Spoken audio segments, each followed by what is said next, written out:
Alô, galera do canal Melhor Época. Só quem viveu essa época sabe do que eu tô falando. Década de ouro aí de 80, 90, com os melhores desenhos, as melhores músicas.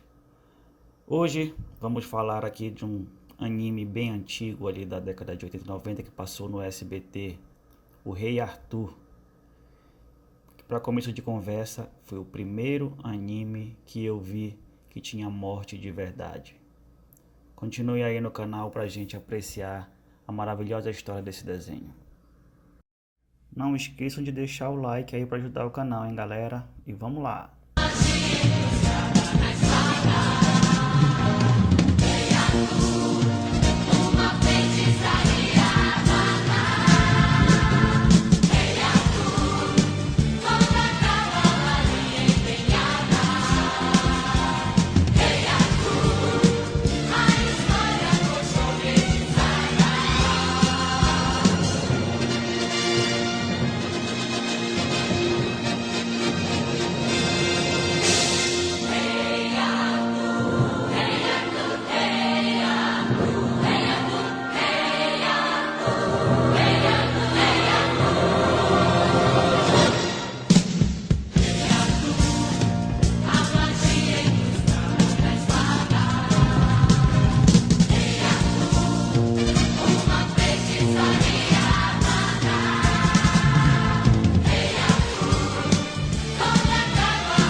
O Rei Arthur é uma verdadeira obra-prima da animação japonesa. E apesar de ser bem antigo, ali da década de 80 e 90, ele é até hoje venerado para quem viveu nessa época.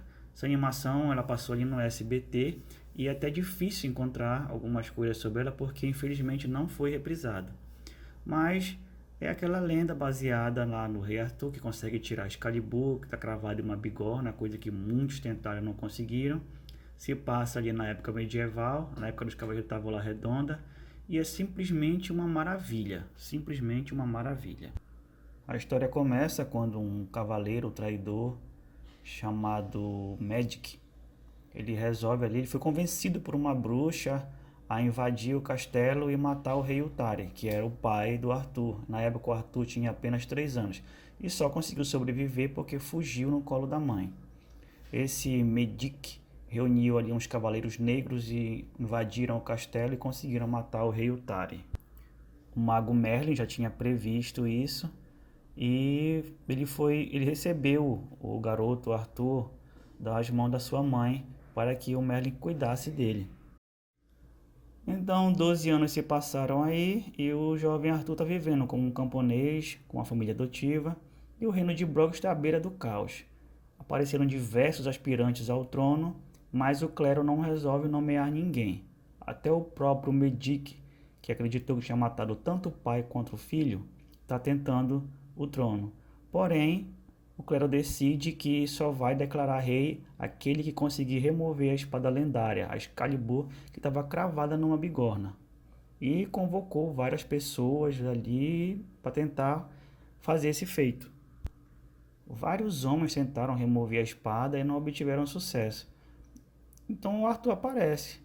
É um jovem corajoso, revoltado com a elite, e fica caçoando do pessoal que não conseguia tirar a espada. Então o próprio Medic vai lá e diz: Olha, garoto, tira essa espada daí, ou então eu vou cortar teu pescoço. O pai e o irmão do Arthur ficam logo desesperados, né? Pô, vai cortar o pescoço do moleque. Só que o moleque vai lá e consegue retirar a espada. Aí o pai dele resolve revelar que ele é o príncipe Arthur e é o verdadeiro herdeiro de Camelot. Então o Arthur parte para Camelot, lá ele assume o trono, recebe a espada, recebe tudo que era do seu pai e resolve recriar os Cavaleiros da Távola Redonda. São somente os cavaleiros e os servos mais leais e justos. Então começa uma batalha aí contra as forças malignas, que têm interesse em destruir para assumir o poder. E na segunda temporada, o Arthur resolve deixar o trono e partir ali para se tornar um herói itinerante. Então é quando ele assume ali a denominação de Príncipe do Cavalo Branco, que foi então a segunda temporada que ficou com esse nome. Ainda assim era a continuação ali do Rei Arthur. Quem produzia essa série era a Toei Company, isso lá em 1979. Esse anime ele tem 52 episódios e tem mais ou menos assim uns 25 minutos de duração cada episódio. A arte dele para a época era muito top. As armaduras dos cavaleiros eram baseadas assim nas armaduras dos samurais. É um desenho japonês, né?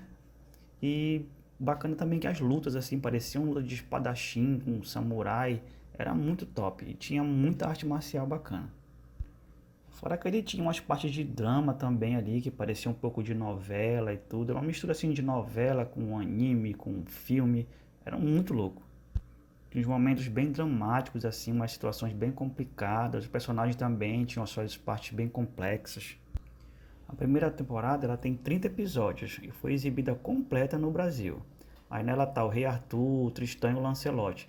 Todos eles lutando contra um tal de Rei Levique, que era o grande vilão aí dessas histórias. Além dele também tinha uma tal de Bruxa Morgana, só que ela foi vencendo ela rapidinho. Outra coisa bacana também é que a abertura foi mudada no Brasil. A música da abertura foi mudada. Colocaram uma música mesmo brasileira, foi composta por Mário Lúcio de Freitas. Era uma música muito bacana, adorava ouvir aquela música. E bacana que a espada, a Excalibur, ela não era só para cortar não. Ela tinha ainda um negócio de um poder aí, tinha uma capacidade de emitir umas rajadas de energia, justamente para enfrentar esses inimigos sobrenaturais. A tábua redonda era uma mesa de reunião que tinha lá. Aí ficava o Arthur, o melhor amigo dele, que era o Lancelot. Aí tinha os outros cavaleiros, o Tristão, Kai Galahad, o Percival e o Hector. Eles aí formavam ali a elite dos cavaleiros que combatiam a galera do mal lá. Aí tinha esse tal do Rei Levique, que logo depois foi derrotado pela primeira vez. Ele se transformou num sanguinário cavaleiro caveira, que continuou infernizando aí a galera. Já a segunda temporada, aí o Arthur já deixa de ser rei aí por um tempo, ele começa a se misturar com o pessoal como se fosse um andarilho para combater os vilões ali que eram os Vinks. Tinha um rei viking que apareceu aí e ele começou a querer combater essa galera. Nessas andanças dele aí pelo meio do povo, ele conhece o Bosman e o Pet e mais uns animaizinhos lá e começam a andar junto com ele aí durante essa jornada todinha. O problema na segunda fase, que não ficou tão bacana quanto a primeira, é que teve que fazer uma adaptação. Começou a ser voltada mais para aquele público mais jovem, aí começou a ter umas pitadas de humor ali pelo meio, as cenas de morte já foram mais suavizadas, aí acabou fazendo menos sucesso do que a primeira temporada.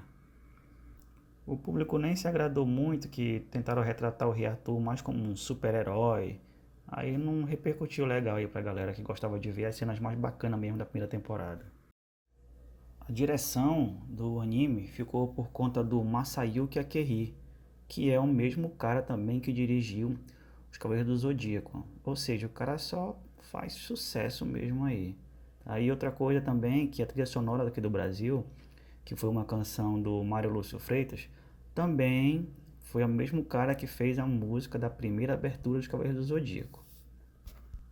Bacana que a música tinha tudo a ver assim com o que acontecia durante a série. A música que o cara fez ficou top demais, porque era condizente mesmo com os acontecimentos que tinha na série. Uma canção muito top.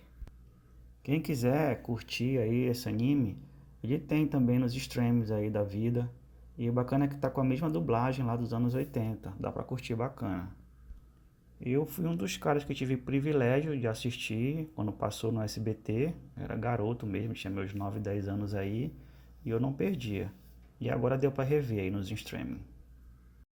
Então por hoje, galera, a gente fica por aqui. Espero vocês aí na próxima. Um abraço.